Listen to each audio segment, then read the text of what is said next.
Mais uma gravação aqui do curso Exatas, professor César de Física falando para vocês. Hoje nós vamos dar a dica de gravitação para a prova da UNB que acontece nesse próximo final de semana, tá? Começaremos com lei de Kepler. Primeira lei de Kepler diz o quê? A primeira lei de Kepler diz que os planetas giram em órbitas elípticas com o Sol em um dos focos. Esse desenho é o desenho clássico, você vai ver em qualquer livro, bonitinho. E o que isso me traz de útil, né? O que isso altera para mim? Galera, o que acontece é que nesse desenho, eu sei que o Sol está andando para cá, ou o planeta está andando para cá, né? Tá? Vai dar a volta, e aí você tem a impressão, poxa, a hora que o planeta estiver mais pertinho do Sol, ele vai estar, né, numa distância menor. Estando numa distância menor, o que vai acontecer? Eu recebo mais luz, mais Sol, então será verão. E aqui, né, mais longe será inverno? Não, isso não é verdade. Pessoal, a órbita da Terra, em especial, ela é quase circular. César, mas aqui ele diz que as órbitas têm que ser elípticas. Né? Verdade, ele diz que as órbitas têm que ser elípticas, mas a circunferência é um caso particular da elipse, quando o eixo maior e o eixo menor têm o mesmo tamanho, e, consequentemente, os focos coincidem e viram o que a gente chama de centro. Tá? Então, no caso da Terra, que a órbita é quase circular, o que vai definir o inverno e o verão não é a distância ao Sol. Tá? O que vai definir inverno e verão é a inclinação do eixo de rotação da Terra. Tanto que, quando é verão no hemisfério sul, é inverno no hemisfério norte. Quando é inverno no hemisfério sul, que é essa época que nós estamos chegando agora, em julho, né? Em junho, é verão no hemisfério norte. Lá eles estão indo para as férias de verão, todo mundo feliz, contente lá no hemisfério norte, pegando praia. E você aqui num frio da gota. Tudo bem que aqui em Brasília, um frio da gota não é tão frio assim, né? Então, vamos lá, galera. Então, lei das órbitas não é isso que define, tá, o nosso inverno e o nosso verão. Esse é um erro que muita gente comete, que muitas universidades cobram isso em prova para ver você errar. Tá? Segunda lei, lei das áreas. O que ela diz? Né? O raio vetor cobrirá áreas iguais em tempos iguais. Aí vem o desespero. Quem é o raio vetor? O raio vetor é uma linha imaginária que liga o planeta ao Sol. Tá? Esse vai ter que cobrir uma certa área, né, que aparece aqui no desenho. Ó, tá vendo? Se essa área e essa forem iguais, eu garanto o quê? Que os tempos são iguais. Tá? A área coberta pelo raio vetor é proporcional ao tempo de percurso. Se essa área aqui for o dobro daquela, eu vou ter o dobro do tempo, já que é proporcional à área. Galera, mas então o que isso vai trazer de útil para mim? Olha que aqui é pequenininho e aqui é grande. Ou seja, se essas áreas são iguais e os tempos são iguais, aqui esse cara anda uma distância menor e aqui anda uma distância maior no mesmo tempo. O que isso quer dizer? Que aqui ele vai estar mais devagar. Aqui, desse ladinho, a velocidade é menor. Tá? Velocidade menor. E aqui a velocidade é maior. Tranquilinho? Então, do lado direito ele anda mais devagar, do lado esquerdo ele anda mais rápido. Ou seja, o resultado útil para a gente é, quanto mais perto do Sol estiver o planeta, maior sua velocidade, quanto mais longe, menor será a sua velocidade. Tá? Então, quanto mais perto, mais rápido, quanto mais longe, mais lento. Isso vale para qualquer elemento girando em torno de outro devido à ação gravitacional. Tá? A Lua, se ela aproximasse da Terra, ela deveria andar mais rápido. Os satélites que giram em torno da Terra, o satélite que estiver mais perto anda mais rápido, quanto mais longe ele anda mais lento. Tá? Esse daí vai valer para qualquer elemento que, né, estiver gravitando, estiver girando em torno de outro, devido à ação gravitacional. Beleza? E esse casinho aqui, ó, esse casinho aqui, ele tem um nomezinho. Ele chama-se velocidade areolar, velocidade das áreas. Se eu jogar esse tempo para cá, esse K vai dar o quê? Área sobre tempo, né? Que é área dividido por tempo. Velocidade por tempo não espaço por tempo não é velocidade? Área por tempo é velocidade das áreas. Tá? Isso não é comum de cair em prova, mas é o famoso por segurança, é bom saber. Tá? Nosso próximo bloco é a terceira lei de Kepler, que é a lei dos períodos. Essa é a lei mais importante de Kepler. Quando o examinador tiver só uma chance de perguntar, que lei ele perguntará? A lei dos períodos. Tá? César, o que ela diz? Que o quadrado do período de revolução é proporcional ao cubo do raio médio da órbita. Tá? Aparece aqui, então, a formulazinha. Ó. Ele tem t quadrado sobre r ao cubo igual a 4π quadrado sobre gzão é mão. Essa aqui é a nossa constante. Tá? Isso daqui é a nossa constante. Para os planetas do sistema solar, isso é constante, claro. Por quê? Porque depende da massa do astro central. Como Kepler só tinha os dados dos planetas, ele então só sabia que isso seria constante, porque a massa do astro central era a mesma, todos giram em torno do Sol. Só que se eu tiver elementos diferentes, por exemplo, a Terra, aqui aparece a massa do Sol, que é a massa do astro central. Né? Tá vendo aqui? Emão é a massa do astro central. Já se eu aparecer com Júpiter, é a massa do astro central, é o Sol também. Agora, se eu pegar a Lua gira em torno da Terra. A Lua não gira em torno do Sol. Resultado disso, se a Lua gira em torno da Terra, então essa massa do astro central será diferente. Tá? Cuidado com isso.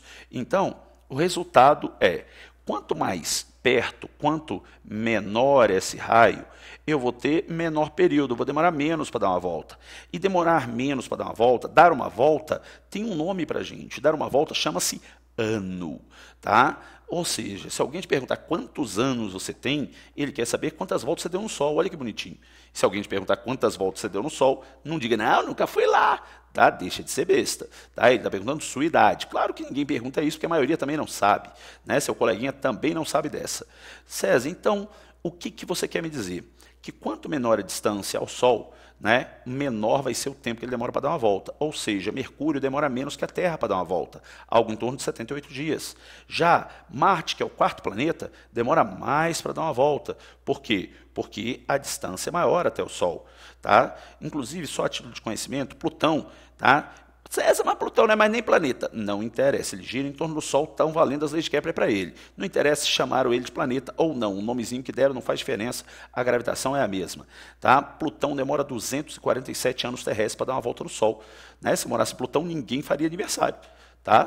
Tranquilo, pessoal? Então, lei de Kepler é extremamente importante, e ela é importante por quê? Ela é importante porque os examinadores costumeiramente cobram isso aqui. Lei de Kepler é muito importante, a terceira lei de Kepler.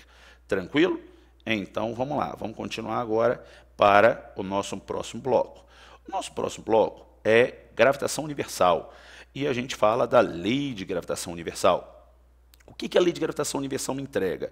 Tá? Essa é a formulazinha dela, né? Força gravitacional igual a Gzão, Emão, Eminho sobre D quadrado.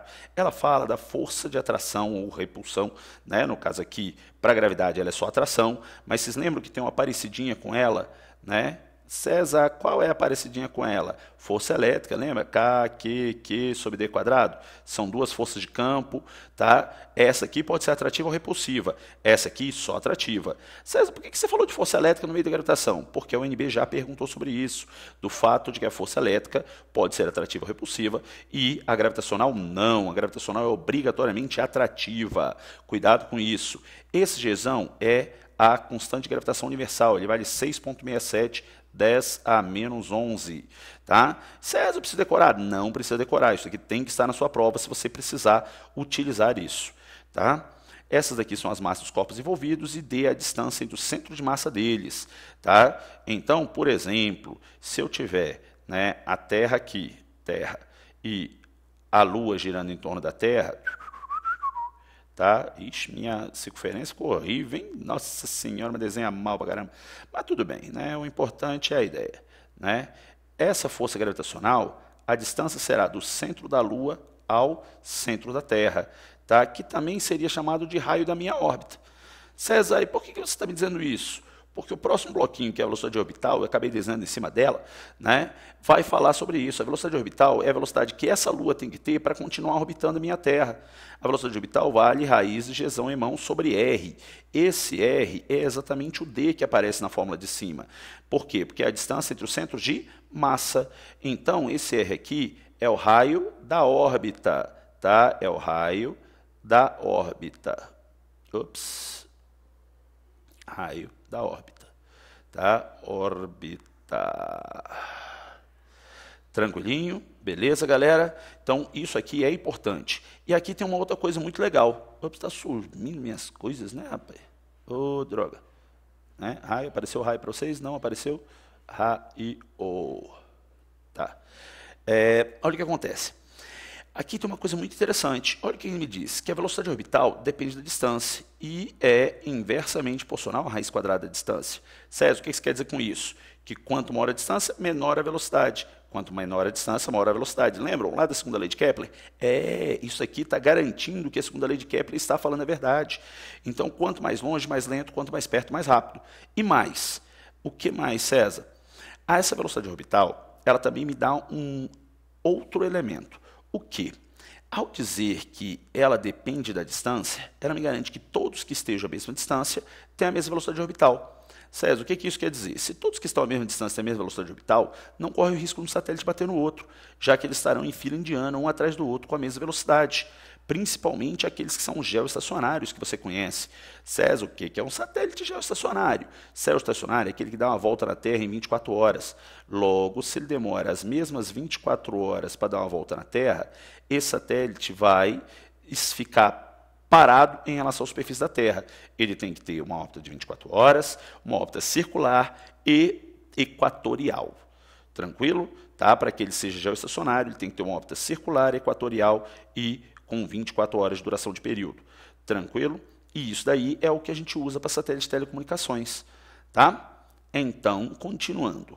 A gente já falou da parte de dinâmica da minha gravitação. Agora eu quero falar de energia. César, energia? A energia potencial gravitacional para um par de massas. Tá?